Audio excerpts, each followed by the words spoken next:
no mūsu arhīva. Bilde Grehema klasika. Šovakar es vēlos, lai jūs atverat kopā ar mani Mateja evaņģēlija 16. nodaļu. Mateja evaņģēlija 16. nodaļa 1. pants. Un šovakar es vēlos runāt par Jonu un Vali, bet es gribu sākt ar Mateja 16. nodaļu, nevis ar veco derību, kur ir stāstīts par Jonu. Un farizēji un saduķēji nāca pie viņa un viņu kārdinādami lūdza, lai viņš tiem rāda kādu zīmi no debesīm. Viņi vēlējās redzēt kaut ko iespaidīgu, kādu zīmi, kas pierādītu, kas viņš patiesībā ir. Viņš tiem atbildēja un sacīja, kad vakars, jūs sakāt, būs labs laiks, jo debesis ir sarkanas. Un no rīta, šodien būs slikts laiks, jo debesis ir sarkanas un drūmas. Pak, jūs liekuļi! Jūs protat atšķirt debesu izskatu, bet laiku zīmes jūs neatpazīstat. Mums tas ir jādzird arī šodien. Mēs spējam atpazīt meteoroloģiskās zīmes. Mēs redzam savos televizoros laika prognozes, zemākos un augstākos temperatūras rādītājus un frontes, kas pārvietojas. Un pateicoties satelīta tēliem, ko tagad varam iegūt, mēs diezgan precīzi varam paredzēt laiku. Un debesīs ir daudz zīmju, jo satelīti nepārtraukti riņķo ap Zemi. Kaut kas tāds, par ko pirms 25 gadiem pat nesapņojām. Bet tagad mēs jau izpētām Saturna nomales, esam pabeiguši Marsa izpēti un dodamies tālāk kosmosā. Zīmes debesīs. Mēs to varam saskatīt, mēs to varam saprast. Bet Jēzus teica, ka jūs nevarat saprast laiku zīmes. Tās zīmes, kas norāda uz pestīšanu. Tās zīmes, kas norāda uz viņa atgriešanos. Jo zīmes ir visur. Paņemiet Mateja 24. nodaļu un izlasiet to. Paņemiet Lūkas 21. nodaļu un izlasiet to. Paņemiet Marka 13. nodaļu un izlasiet to. Un jūs redzēsiet tur 21 zīmi, ko Jēzus mums deva. Un viņš norādīja, ka, kad visas šīs zīmes sakrīt vienlaikus, jūs zināt, ka jūsu pestīšana ir tuvu. Pasaules miers nāks. Sociālais. Taisnīgums nāks. Bet pirms tam būs Armagedons. Un cilvēks būs gandrīz gatavs pats sevi iznīcināt, kad Kristus atgriezīsies un nodibinās mūžīgu valstību. Kurš uzvarēs velnu? Kurš apturēs karus? Kurš pabaros izsalkušos? Viņš. Jēzus teica, jūs protat atpazīt meteoroloģiskās zīmes, bet jūs nespējat, jums šķiet nav sapratnes par to, kas notiek pasaulē. Viņš teica, ļauna un laulības pārkāpēja paudze meklē zīmi, bet tai netiks dota cita zīme, kā tikai pravieša Jonas zīme. Un Jonas grāmata ir pilna ar pārdabisko. Tur bija liela zivs, bija ķirbis, bija tārps, bija austrumu vējš, to visu sagatavoja Dievs. Un tad bija veselas tautas, jeb veselas pilsētas atgriešanās, kurā bija vairāk nekā 1 miljons iedzīvotāju. Un kāds ir teicis, tas paliek. Ticības, nevis izskaidrojuma jautājums.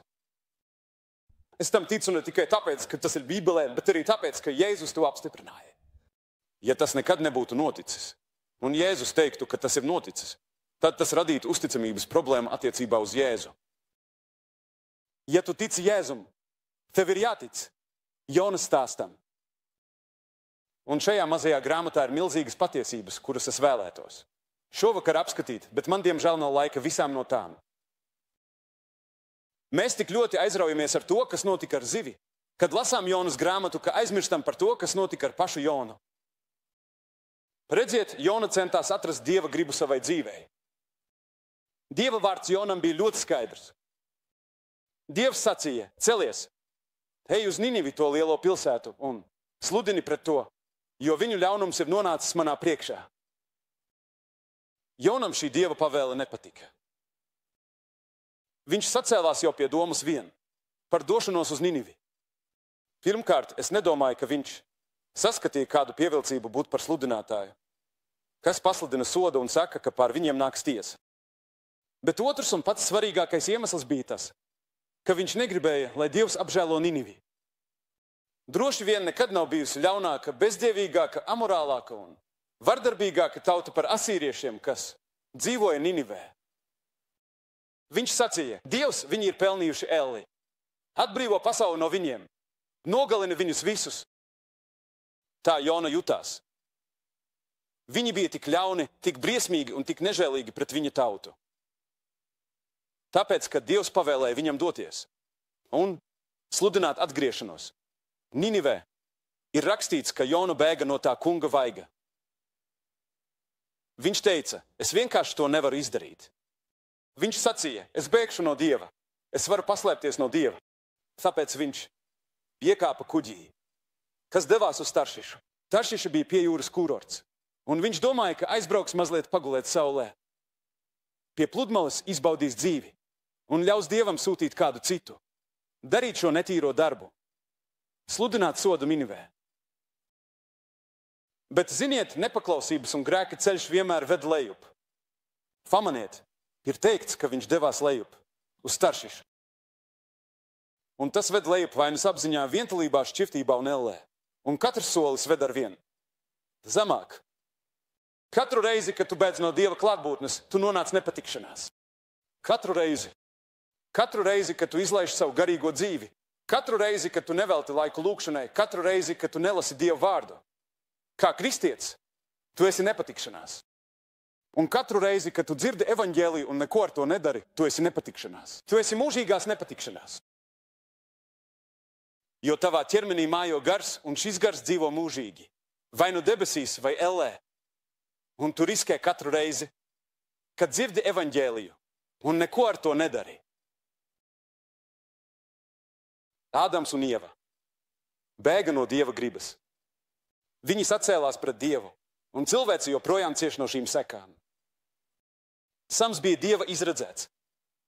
Varens vīrs, stiprs vīrs. Dieva cilvēks. Kurš bija devis nazīrieša solījumu? Bet grēks viņu noveda no ceļa. Un beigās viņš tika apžilbināts, ieslodzīts cietumā un lika malā dzirnavu ratu. Dāvids, vīrs pēc Dieva sirds, arī kļuva vainīgs grēkā. Viņš kļuva vainīgs laulības pārkāpšanā un slepkavībā. Un viņš par to cieta visu atlikušo mūžu. Dievs viņam piedeva, bet rētas palika. Un daudzi no jums šovakar cenšas bēgt no Dieva. Jūs zināt, ka jums ir nepieciešamas personīgas attiecības ar Kristu. Daudzi no jums apmeklē baznīcu. Lielākā daļa no jums, es pieņemu šovakar, šajā auditorijā apmeklē baznīcu. Lielākā daļa no jums ir kristīti vai iesvētīti vai kā citādi pievienojušies savai draudzēji. Bet jūs neesat pārliecināti, ka Kristus dzīvo jūsu sirdī. Jūs neesat pārliecināti, ka jūsu grēki ir piedoti. Jūs neesat pārliecināti, ka, ja jūs nomirtu, jūs nonāktu debesīs. Ja jums par to ir šaubas, jums tas būtu jāatrisina. Tieši šovakar. Jūs bēgat no Dieva. Daudzi no mums bēg ceļojot. Ziniet, mēs dzīvojam lidmašīnās un tas ir, kad dispečeri ļauj mums lidot. Un mēs dzīvojam viesnīcās vai moteļos. Un mēs redzam cilvēkus, kas ceļo lidostās. Tūkstošiem cilvēku. Un es vienkārši brīnos, kur viņi dodas. Daudzi cilvēki mūsdienās ir tik nemierīgi, ka viņi vienkārši vēlas ceļot no vienas vietas uz otru. Viņi nevar nosēdēt mierā. Mēs šovasar satikām kādu pāri, es un mana sieva, un viņiem ir mājas dažādās pasaules malās. Un viņi teica, mēs esam tik nemierīgi. Mēs nevaram izturēt nevienā vietā ilgāk par 2 nedēļām. Tad viņi iekāp lidmašīnā un dodas uz citu vietu. Nemieris, bēgšana. Un daudzi cilvēki bēg. Iekāras pēc lietām. Jūs redzat cilvēkus, kas pērk tikai pirkšanas pēc, un ir daudzi, kas kļuvuši par kompulsīviem pircējiem. Tāpat kā ir kompulsīvi dzērāji. Jāpērk. Nevar būt nauda kabatā. Tā ir jāiztērē. Es nevienu vārdā nesaukšu. Bet esmu pārliecināts, ka daži vīri šeit varbūt domā par to pašu, un arī sievas. Un tad ir cilvēki, kas beig seksa apsēstībā. Tā ir gan modas lieta, gan kaislība. Un šodien Mēs ar to esam pārpildīti, piesātināti un sākam no tā slimot. Daudzi vācu jaunieši pagājušajā vasarā, kā citēts presē, teica, mums ir apnicis tas viss. Šī izteiksmes brīvība un visatļautība. Un daudzi no viņiem ir pievērsušies vardarbībai, lai atrastu savu izbēgšanu. Un tad mēs bēgam misticismā un okultismā. Tāpat kā Sauls, kurš, kad viņam vajadzēja palīdzību, devās pie Endoras raganas, nevis pie Dieva. Tad ir arī bēgšana baudās. Tā, kas dzīvo baudās, ir mirusi, kamēr vēl dzīva. Un cik daudzi šovakar bēg no Dieva, cenšoties labi pavadīt laiku. Un dzīvot baudās, neapzinoties, ka esi miris attiecībā pret Dievu. Mēs bēgam. Bet Bībelē teikts, kā mēs izbēgsim, ja mēs tik lielu pestīšanu atstāsim novārtā? Kas ir pestīšana? Pestīšana ir Jēzus Kristus, kurš nāca pie krusta un nomira par mūsu grēkiem, izliedams savas asinis, kļūdams par grēku mūsu vietā, lai mēs, kas grēku, nepazinām, tiktu darīti Dieva taisnībā viņā. Bībelē teikts, mēs visi kā avis esam nomaldījušies, katrs esam pagriezies uz savu ceļu. Mēs visi esam grēcinieki. Jā, Ādams un Ieva sagrēkoja Ēdenes dārzā. Kains un Ābels, viņu dēli, sagrēkoja, un viņi nodeva šo grēka slimību tev un man, un mums visiem šī slimība ir sirdī. Mēs visi esam zem nosodījuma. Mēs visi mirsim. Karš nepalielina nāvi. Nāve ir pilnīga katrā paudzē. Kādā virzienā tu dodies? Es lasīju par kādu vīru, kurš gāja cauri rietumu daļai štatā, kurā es dzīvoju, Ziemeļkarolīnā, kur mēs dzīvojam kalnos. Un viņš nonāca pie ceļa zīmes, un viens virziens norādīja uz gludu līdzino šoseju. Bet ceļš, uz kuru viņš gribēja doties, bija grūts un nelīdzens, taču tas veda uz vietu, kur viņš vēlējās nokļūt. Un viņam radās ļoti priecīga doma. Viņš uzkāpa uz ceļa zīmes un nomainīja norādes. Un tā arī nekad nenonāca savā galamērķī. Un daudzi no jums cenšas mainīt norādes dzīves ceļā. Jūs vēlaties vieglu, līdzino patīkamo ceļu, bet šis ceļš neved pie Dieva. Redziet, vecajā derībā ir ļoti interesanti, kad cilvēks atdeva savu sirdi Dievam, viņam vajadzēja kļūt pārtikušam, bet jaunā derība māca pilnīgi pretējo. Jaunā derība māca, ka tiem, kas seko Kristum, ir jāizcieš ciešanas un nāve. Nav viegli būt Kristus sekotājiem. Īpaši šajā paudzē. Ir grūti sekot Kristum.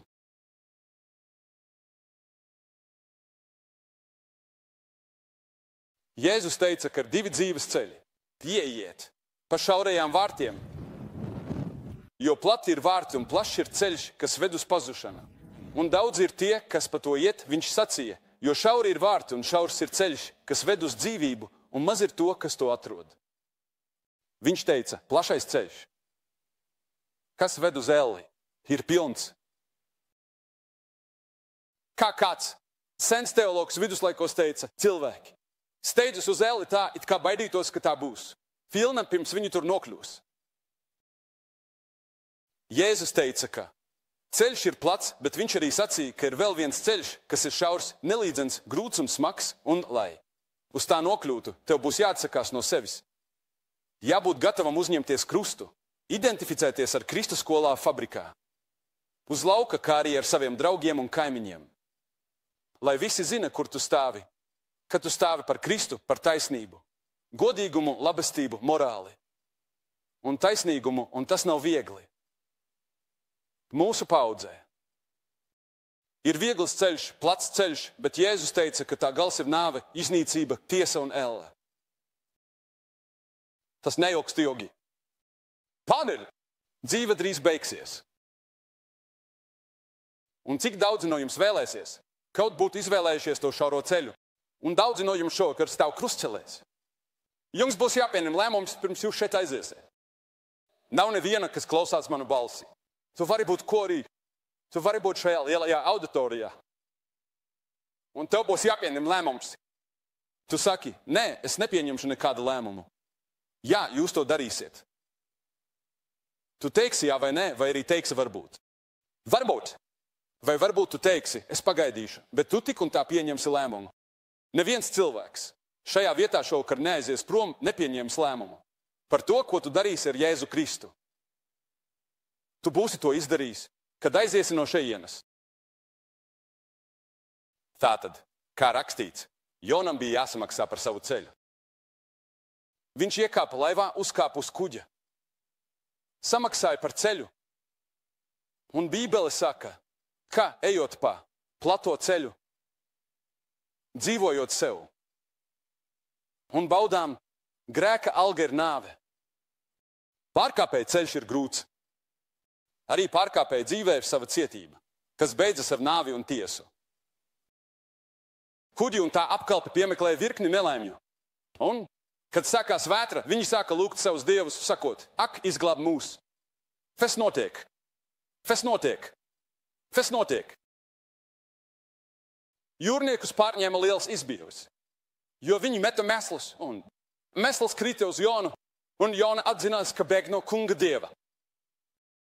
Un šie jūrnieki bija labāki par dažiem no mums kristiešiem. Viņi centās izglābt Jonu. Viņi airēja no visa spēka, bet nespēja tikt galā.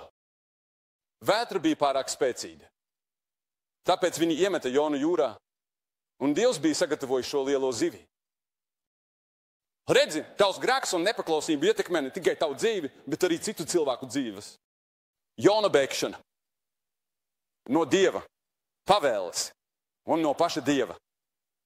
Tie ietekmēja šos jūrniekus. Viņi bija briesmās zaudēt savas dzīvības. Tu saki, ja es gribu lietot šīs narkotikas, tā ir mana darīšana. Kā ar taviem vecākiem? Kā ar cilvēkiem, no kuriem tu zodz? Kā ar vēl nedzimušajiem bērniem? Kurus tas ietekmēs? Jona teica, es iešu, kur pats gribu un darīšu, ko pats vēlos. Es. Tā bija viņa tiesība. Tik ilgi, kamēr viņš bija gatavs maksāt cenu. Un šī cena ir sods elle. Vientulība, izmisums un vaina. Par to būs jāmaksā. Grēka alga ir nāve. Esi drošs tavs grēks, tevi atradīs. Neviens šajā auditorijā nav izdarījis nevienu grēku, kas netiktu atklāts. Tagad Jona aizmiga laivā. Vai tas nav dīvaini? Bēgot no Dieva, liela vētra, tuvojas sods, bet viņš guļ. Kā viņš varēja gulēt? Jo grēks ir kā nomierinošs līdzeklis. Jona gulēja nepaklausības miegu. Pavisam nesen es runāju ar kādu vīru. Viņš bija apkrāpis savu kaimiņu ar viltu un nozadzis viņam naudu. Un viņš teica, es jūtos pilnīgā mierā ar to. Jo tieši to pašu mans kaimiņu tēvs izdarīja manam tēvam. Pirms paudzes. Tagad tas ir viltus miers. Tas ir nepaklausības miers. Miers, kas rodas esot prom no Dieva, bet tas drīz beigsies. Un tad nāks vaina, nožēla, sots un elle. Un laiks skrien ļoti ātri. Sākumā grēks šķiet jautrs, tad tas kļūst garlaicīgs, un tad tas padara tevi nejūtīgu. Un agrāk tu biji ļoti jūtīgs pret Dieva vārdu. Tas dūra tavā sirdsapziņā. Tas lika tavām acīm piepildīties ar asarām. Tas lika tev justies neērti. Bet tagad tu novērsies bez jebkādām jūtām. Tu guli dziļā miegā. Tu esi grēks tevi ir apdulinājis, kā ar miega zālēm. Tagad Jonasa grēks ietekmēja visu to kuģi. Bībele saka, ka neviens no mums nedzīvo tikai sev pašam. Mums jāiemācās teikt kopā ar Dāvidu, pārbaudi mani, Dievs, un iepazīsti manu sirdi. Izmēģini mani un iepazīsti manas domas. Un skaties, vai manī nav kāds ļauns ceļš, un vadi mani pa mūžības ceļu. Pārbaudi mani. Pārbaudi mani. Vai tu šovakar lūdz Dievam, lai viņš tevi pārbauda? Vai tu esi pārliecināts par savām attiecībām ar Dievu, un vai tu zini droši, ka tavi grēki ir piedoti? Vai tu zini droši, ka nonāksi debesīs? Un tā kunga vārds nāca pie Jonasas otro reizi. Redzi, Dievs uzrunāja viņu pirmo reizi. Tagad viņš dod viņam otro iespēju. Tagad tas nevienmēr ir iespējams. Kad zaglis pie krusta vērsās pie kunga un sacīja, atceries mani, kad nāksi savā valstībā. Tas bija viņa pirmais un vienīgais brīdis, Viņš izmantoja šo brīdi, kad teica, kungs, atceries mani. Un Kristus sacīja, šodien tu būsi ar mani paradīzē. Šovakar daudzi no jums ir tādā pašā situācijā. Šis var būt tavs pēdējais brīdis, tava vienīgā iespēja pateikt jā Kristum. Vai atceries, ka Dievs sāka uz tevi runāt, kad tu biji jauns? Un tu to atliki. Un šovakar tu varētu teikt, atpakaļ, laiki savā skrējienā, padari mani atkal par bērnu kaut tikai uz šo nakti. Kā es gribētu tur atgriezties. Kā es gribētu atgriezties tajā mazajā baznīciņā tur. Bet tagad tu esi vecāks, tu esi kļūst cietsirdīgāks. Un tava sirdsapziņa tevi vairs nekaitina. Dieva vārds tevi vairs neuzrunā. Un priekšā slēpjas briesmas. Dievs reti, kad dod otro iespēju. Dievs teica, labi, es tev došu otro iespēju. Celies un ej uz Ninivi, to lielo pilsētu, un sludini tai. Sludini to, ko es jau tev esmu teicis. Tagad Jonam tikko bija izsniegts diploms no Zivju universitātes. Viņu bija izspļāvusi zivs, un viņš varēja uzrakstīt bestselleru ar nosaukumu Žokļi. Vai arī viņš varēja uzrakstīt stāstu ar nosaukumu Iekšējais stāsts. Ninive bija 3 dienu gājiena attālumā, bet Jonam tik ļoti steidzās, ka viņš tur nonāca vienā dienā un izgāja cauri pilsētai. Un Ninives ļaudis viņam noticēja. Tas ir tas aizraujošais šajā stāstā. Visa pilsēta nožēloja grēkus. Lielākais atmodas vilnis pasaules vēsturē. Ir teikts, ka pat dzīvnieki bija tērpti maisos un pelnos. Ķēniņš, visi ļaudis, vairāk nekā 1 miljons iedzīvotāju. Nožēloja savus briesmīgos grēkus maisos un pelnos. Un vai jūs zināt, kas notika? Dievs viņiem piedeva. Neatkarīgi no tā, kāds ir tavs grēks, cik dziļi grēkā tu esi bijis, Dievs ir tas, kurš piedod pateicoties tam, ko Kristus paveica pie krusta. Es nenonākšu debesīs, tāpēc, ka esmu labs. Es nenonākšu debesīs, tāpēc, ka esmu sludinājis 1000 cilvēku. Es iešu uz debesīm tāpat kā jebkurš cits, pa krusta ceļu, kur Kristus nomira par mani. Jā, viņi ticēja. Un starp citu, šis vārds ticēt ir ļoti interesants tieši šajā fragmentā Jonas grāmatas 3. nodaļā. No tā ir cēlies arī mūsu vārds Āmen. Un tas nozīmē būt stingram, būt pārliecinātam. Nīnivieši bija pārliecināti, ka viņiem ir piedots. Viņi bija droši par savu grēku nožēlu. Vai tu esi pārliecināts, vai tu esi drošs? Šīs lietas es rakstu jums, kas ticat Dieva dēla vārdam, lai jūs zinātu, ka jums ir mūžīgā dzīvība. Tu to vari zināt. Tev nav jāmin. Tev nav jāsaka, es domāju tā, es ceru tā. Tev nav jādodas mājās cīnoties ar savām šaubām. Tu vari visu nokārtot jau šovakar. Vai tu pazīsti Kristu šādā veidā? Jā, Dievs saudzēja Nīnivi. Un Dievs saudzēs arī tevi tajā dienā, kas vēl tikai nāks. Grēku nožēla nozīmē, ka tu maini savas domas. Par Dievu, par sevi un par savu vajadzību. Tas nozīmē, ka tu saki Dievam, es esmu gatavs mainīt savu dzīvesveidu. Atteikties no grēka. Un sākt iet pa šauro ceļu. Tu nebūsi perfekts. Bet Kristus būs ar tevi svētā gara personā, lai palīdzētu tev dzīvot. Kristus sekotāja dzīvi. Tu nevari to izdzīvot viens pats. Dievs ir mīlestības, žēlsirdības un žēlastības Dievs. Un viņš to sniedza visai pilsētai, tāpat kā Dievs šovakar caur šo krusta gājienu dara Kalgari, Alberta. Viņš sniedz pilsētai savu žēlsirdības roku. Es aicinu tevi šovakar pārliecināties, ka tu viņu pieņem. Tu jautā, ko man jādara? Es aicinu tevi izdarīt to pašu, ko vakar pēcpusdienā izdarīja 800 cilvēki. Es aicinu tevi piecelties no savas sēdvietas. Nākt un nostāties šīs platformas priekšā un ar savu nākšanu pateikt. Es gribu zināt. Es gribu būt pārliecināts. Es gribu būt stingri šajā jautājumā. Es gribu Kristu savā sirdī. Es gribu, lai mani grēki tiek piedoti. Es gribu zināt, ka iešu uz debesīm. Mēs gaidīsim uz tevi. Un kad jūs visi būsiet atnākuši un nostājušies šeit priekšā, es pateikšu jums dažus vārdus, kopā ar jums aizlūkšu un došu jums dažus materiālus, kas palīdzēs jūsu kristīgajā dzīvē. Un tad jūs varēsiet atgriezties pie saviem draugiem. Tas jums aizņems tikai apmēram 2 minūtes, ja nāksiet no pašas augšas. Nāciet un nostājieties šeit uz brīdi. Un tas ir ārējs apliecinājums. Dieva priekšā jūsu iekšēja apņemšanās, ka esat gatavi pilnībā sekot Jēzum Kristum. Jēzus teica, ja jūs neesat gatavi atzīt mani publiski cilvēku priekšā, es jūs neatzīšu sava tēva priekšā, kas ir debesīs. Ir kaut kas īpašs tajā, ka to izdara publiski un atklāti. Tas nostiprina lēmumu jūsu sirdī. Un tieši to Jēzus teica. Un katru cilvēku, kuru viņš aicināja jaunajā derībā, jūs pamanīsiet, viņš aicināja publiski. Tam bija savs iemesls. Un es aicinu jūs nākt atklāti un izdarīt šo apņemšanos tagad. Es nelūkšu nevienam pamest stadionu. Lai visi ir lūkšana noskaņā. Kamēr cilvēki nāk, un jūs nāciet tieši tagad no visurienes, no visa stadiona. Simtiem no jums vienkārši piecelieties no savas vietas un nāciet. Jaunieši, vīrieši, sievietes, lai kas jūs arī būtu, jūs zināt, ka jums ir vajadzīgs Kristus. Nāciet un izdariet šo apņemšanos viņam tagad. Mēs gaidīsim uz viņu.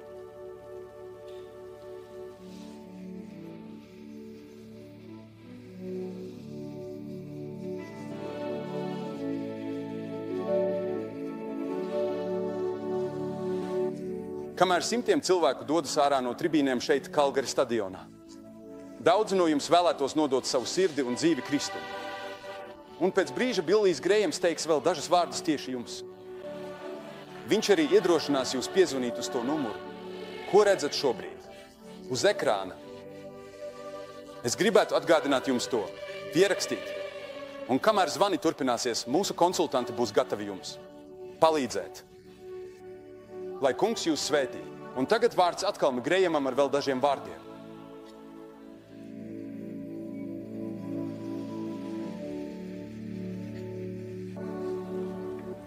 Jūs, kas skatāties televīziju citās Amerikas Savienoto Valstu daļās un citur.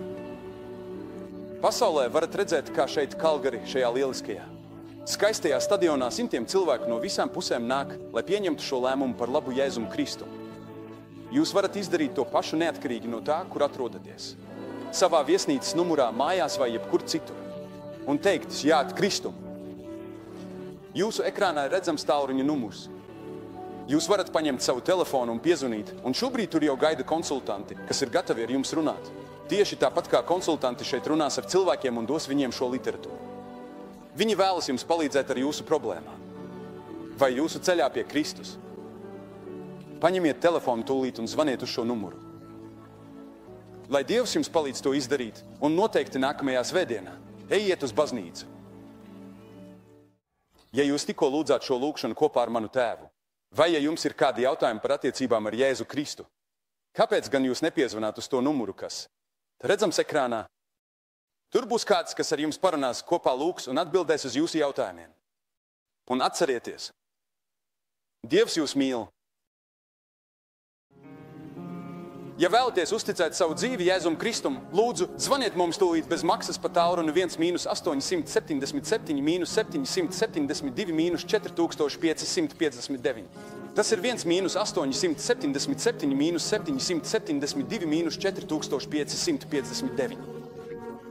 Vai arī jūs varat mums rakstīt Billy Graham, 1 Billy Graham Parkway, Department C, Charlotte, North Carolina 28201. Vai arī jūs varat sazināties ar mums internetā visu diennakti vietnē PCVidGod TV. Mēs jums nosūtīsim tos pašus materiālus, ko dodam ikvienam, kurš atsaucas uz aicinājumu. Franklina Grehema un Billy Graham evanģelizācijas asociācijas vārdā. Paldies, ka skatījāties! Un paldies par jūsu lūkšanām! Ir tikai viens ceļš, tikai viens saimnieks.